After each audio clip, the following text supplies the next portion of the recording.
This is WVTM 13. Breaking news is happening right now. Our never-ending nightmare had to end, and we are so grateful that we can say that today, that it is over. After nearly 20 years of not knowing what happened to her daughter, Beth Holloway finally has an answer. Good evening and thanks so much for joining us tonight at 5. I'm Sherry Falk. And I'm Brittany Decker. After 18 years of closure to a nightmare, Joran Sloot confessed to killing Natalee Holloway in 2005, and he didn't hold back the details. WVTM 13's Magdala Lusant has been downtown at the federal courthouse all day long. And Magdala, I know Lisa is joining you, and she just sat down with Beth Holloway.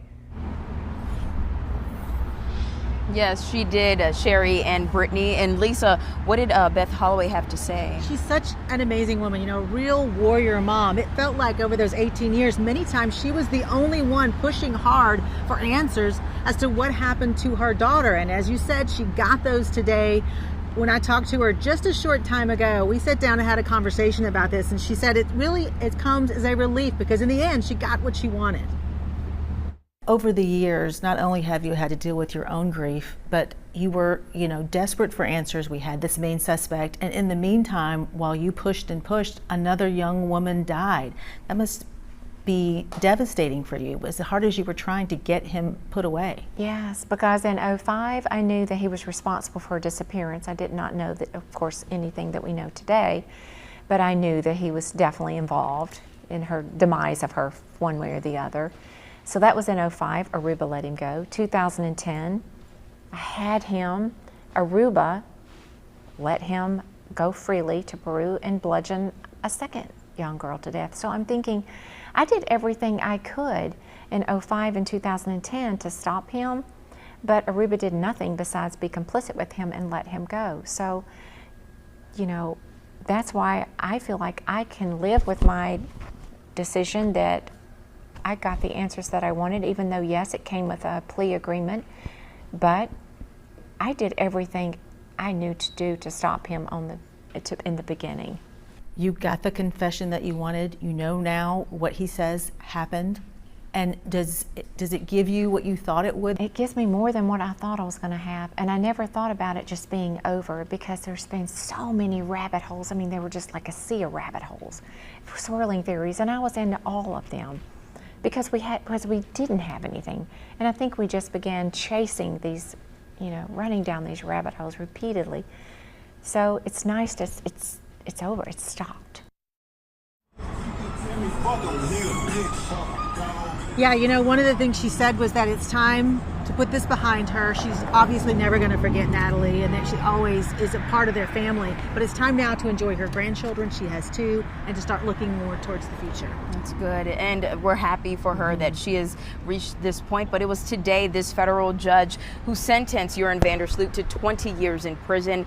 He'll have to go back to Peru, where he's serving a 28-year sentence for murdering a college student back in 2010. Now, the sentence handed down today will run concurrently with the one from Peru, as we have already mentioned. Now, John Papke is here now. You were inside the courtroom this morning. You saw Beth Holloway. You saw her father, Dave. What did you experience in there? Well, it was like Beth said earlier. Today was a day that the nightmare that they've been living with, this never-ending nightmare, is over because of what transpired in the courtroom this morning. Joran Sloot actually pleading guilty to selling a false story about her whereabouts back in 2010, and now confessing ultimately what happened to her on that fateful night back in 2005. Well, during this morning's hour-long plea hearing and sentencing, Sloot admitted he in fact lied to Beth Holloway about her daughter's fate back in 2010. The Dutch national was the last person seen with Natalee in Aruba in May of 2005. Well, as part of his plea agreement,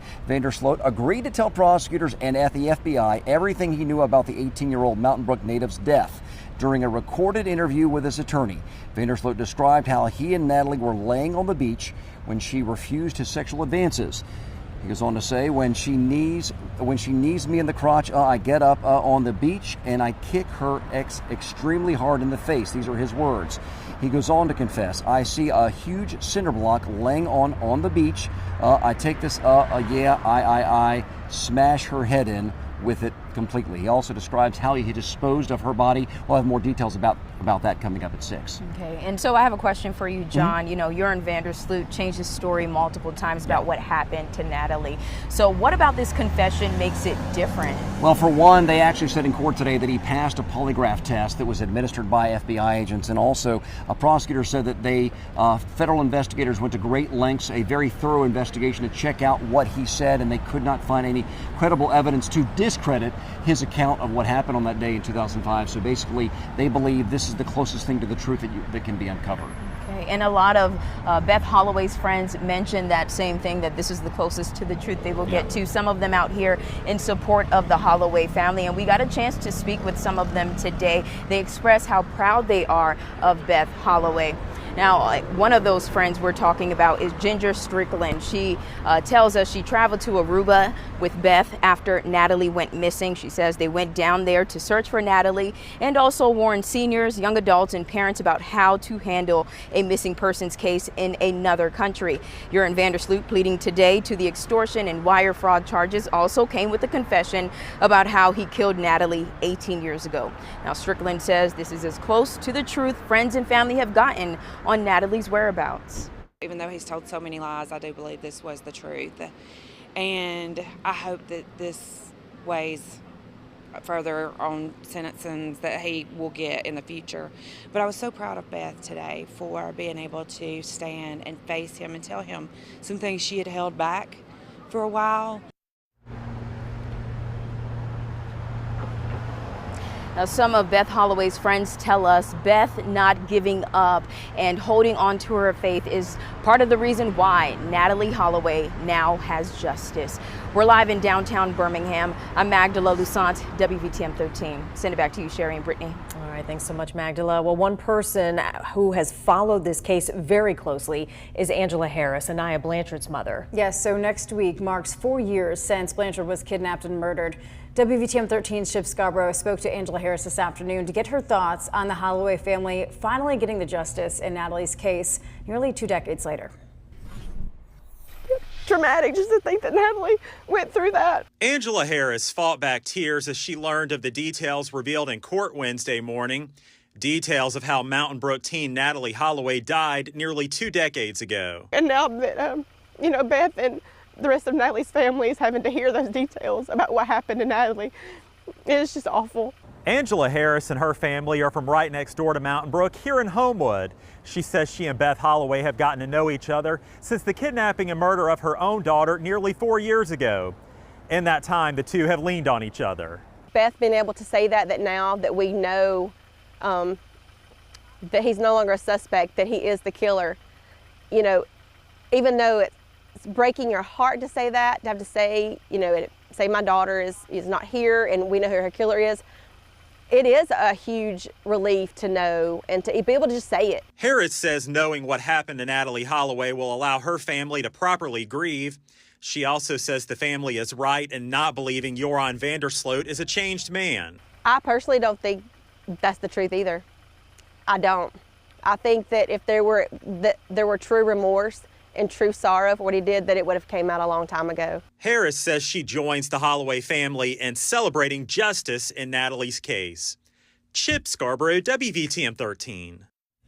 Well, it may be easy to think of Natalee's death as an unforeseen tragedy. It's important to remember her as she lived. And Natalee was a straight-A student who was loved by her peers and teachers, and her hard work even earned her a scholarship to the University of Alabama, where she planned to become a doctor. During the court proceedings, Beth Holloway praised the young woman she had the honor of raising for 18 years, saying, "I have no doubt that she would have made all of her dreams come true, and I will wake up every day remembering who she was." We've been covering this case since it began nearly 20 years ago. You can check out all the coverage right now on our free WVTM 13 app.